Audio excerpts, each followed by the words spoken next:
This is a tutorial on the UniMocXChart general properties. As you can see here, we've just set up a simple UniMox enabled PowerPoint presentation with a UniMox control and the UniMocXChart control. If we go to the properties page of the UniMocXChart control, this general tab of the properties page gives you the general behavior of the UniMocXChart. So first off, we have the network setting. Now, if you go to the UniMox control tutorial, you'll see a little bit more information about it. But essentially what this is that the UniMox control, this item right here, and all the other controls that have to communicate with it, communicate on a network. And so right now, this chart control is speaking on network 1200, as is this UniMox control. If we change this to 1201, say, and then go back to our PowerPoint presentation, you note that we don't have any charting going on because there is no 1201 UniMox control, and so there's no data to be charted. So we'll go back and change that to 1200. Sample delay, that's the amount of time that it takes between the chart asking the UniMox control for its data. So if we set that, say, to a half a second, 500 milliseconds, and we start up our presentation again, you'll see that the chart only updates every half of a second. So it takes a half a second in between each data point before it gets some data and brings it back and charts it. That can be useful if you're trying to chart a property of the simulation that changes very slowly, say a cardiac output, something like that. That way you don't have a whole bunch of data showing up and your chart's going across the page very rapidly when there's really very little change. So we'll put that back to 10 milliseconds. The chart speed, that tells how fast the chart gets drawn. So let's go ahead and do it 10 pixels per sample instead of 2. And we'll display it. You see that it charts the data very rapidly.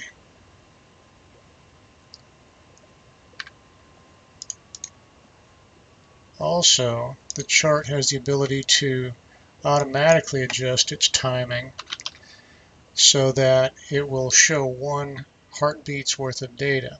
All you have to do is set this value to a negative value. It doesn't really matter what the negative value is. It will go ahead and do the it will take data as rapidly as possible in order to get the smoothest chart as possible. So if you set this value to a minus value, then it will go ahead and chart 1 heartbeat's worth of data. And see, there you go.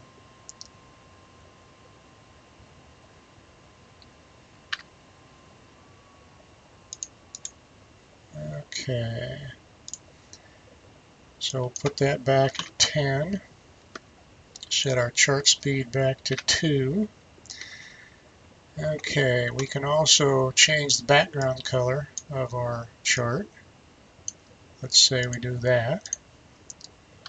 And now we have a background color that's in blue instead of black.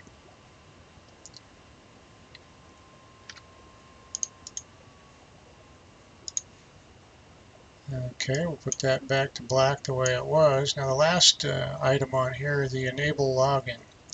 So if we go ahead and enable logging, essentially what happens is the chart, as it acquires data from the UniMox control for the simulation and plots it across here, when you allow logging, it'll go ahead and use 2 logging buffers. As it goes across, it fills up 1 buffer, and then when it comes back to the start, it starts filling up the next buffer with the data that it's acquiring from the UniMox control. if you right click on the chart, then it will store that data into the clipboard. And so let's pull up Microsoft Excel, and we will paste that data into the clipboard. So there you go. And so that's the data that it has acquired. Now, if you want to try a trick in order to make a very smooth chart out of your data for use later on, go ahead and have a part of your chart, one of your traces, be the pump time for, say, the left ventricle driver. Now, the chart control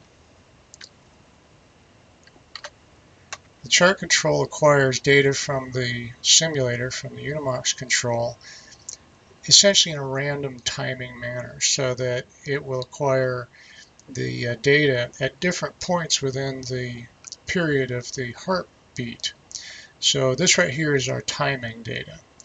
So this shows you the time within one heartbeat that it's acquiring data. So now we right click on that, pull up our Excel spreadsheet, paste our data, and now we have our timing data, the time in milliseconds, or excuse me, in seconds within one heartbeat. So now if we go ahead and sort that data by that particular column, and then we chart that data,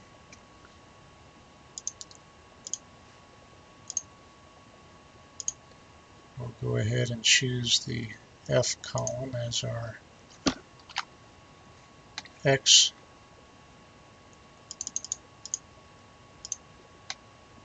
series.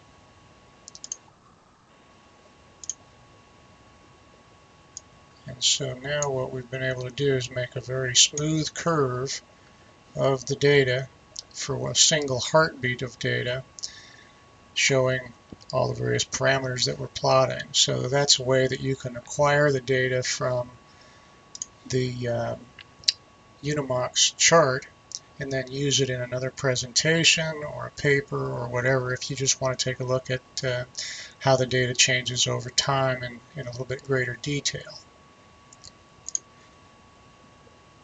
So that's how you use the UniMocXChart General Properties tab.